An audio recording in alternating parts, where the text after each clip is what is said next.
Welcome to this lesson on trigonometry.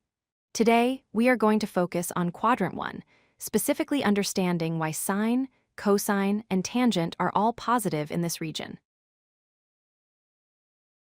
Let's start with the Cartesian coordinate system. It is divided into 4 sections called quadrants.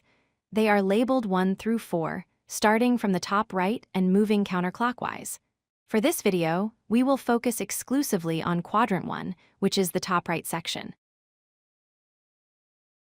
In the first quadrant, every point corresponds to a positive x value and a positive y value. This is because we move to the right of the origin, which is positive direction, and upwards, which is also positive. To understand the trigonometric functions, we draw a reference triangle. The adjacent side lies on the x-axis, and the opposite side is the vertical line corresponding to y. The hypotenuse, labeled as r, is the distance from the origin.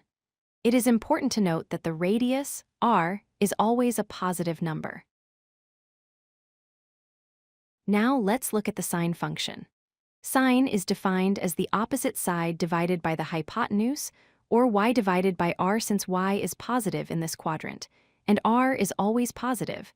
A positive divided by a positive gives us a positive result. Next is cosine.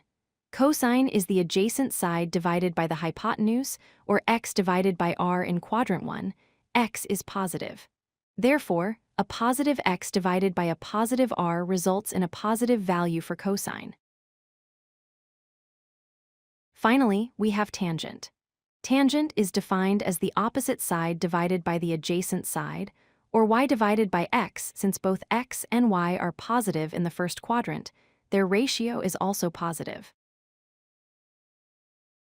A common way to remember the signs across all quadrants is the acronym CAST, or the phrase all students take calculus. The letter A stands for all, and it is placed in Quadrant I. This reminds us that all 3 primary trigonometric functions are positive here. To summarize, in Quadrant I, the coordinates x and y are both positive, and the radius r is always positive. Consequently, sine, cosine, and tangent are all positive. This forms the foundation for understanding the signs in the other 3 quadrants. If you like this video, hit that like button and don't forget to subscribe. Visit codelucky.com for more such useful content.